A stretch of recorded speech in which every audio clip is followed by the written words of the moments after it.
Toulousaines, Toulousains, bienvenue dans notre belle ville rose. 18 épisodes, dont 4 inédits, de magnifiques rencontres avec nos commerçants et des heures à se balader dans nos rues toulousaines. Demain en rose saison 1, c'est bel et bien terminé.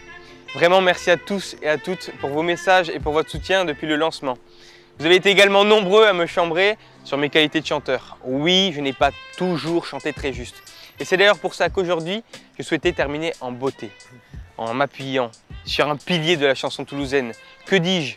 Un baryton qui rayonne sur la France entière. J'ai nommé Omar Hassan. Qu'il est loin mon pays, qu'il est loin.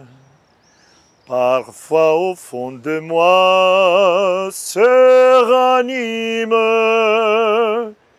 l'eau verte du canal du Midi et la brique rouge des minimes.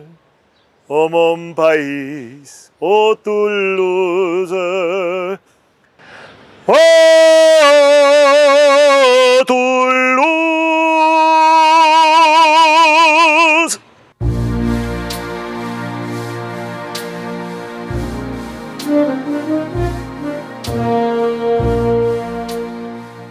Omar, merci pour ce chant au Toulouse de notre poète Claude Nougaro.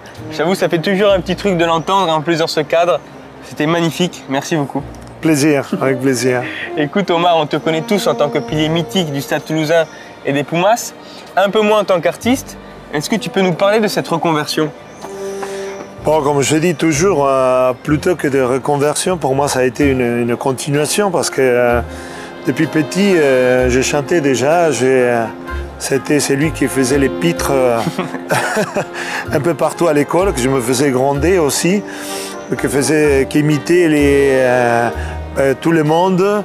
Et c'est ça qui bien je me rappelle les souvenirs de mes copains de l'école primaire qui me disaient « Oh, je me rappelle, mon grand-père, il se rappelle encore de toi quand tu te mettais à chanter et tout. » Donc voilà, ce n'est pour rien que j'ai dit que finalement pour moi c'était tout à fait naturel après le rugby de continuer le chant. Et tu as toujours eu cet amour pour le chant alors?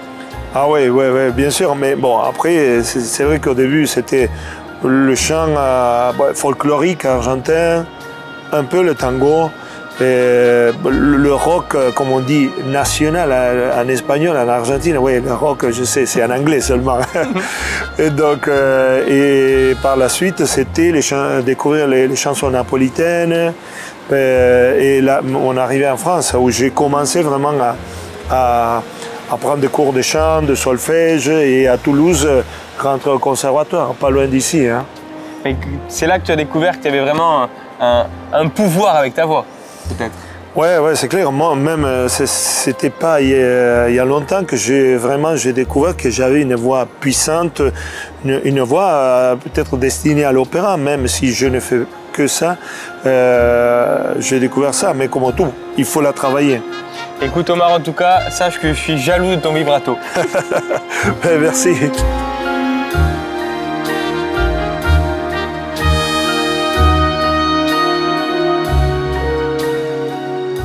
Omar, est-ce que tu peux nous parler de ton actualité dans les mois à venir? Oui, mon actualité, ça sera centré plutôt pour l'année 2021. Des projets qui ont été annulés, des autres projets qui étaient déjà en cours. Un projet autour du tango à l'étranger.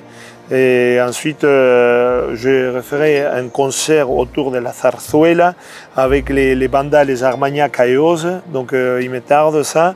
Et après, un autre projet, une reprise que j'avais fait avec le Théâtre du Capitole, que je ferai à l'Opéra de Besançon avec l'orchestre Victor Hugo.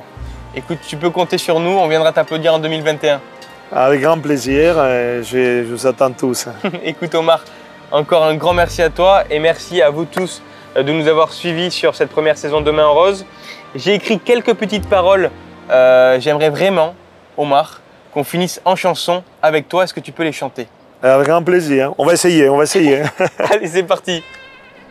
Cette ville où on s'y sent bien, personne ne reste sur la touche. Voilà les portraits sans retouche de la ville à laquelle on appartient. Quand Toulouse me prend dans ses bras, elle me parle tout va.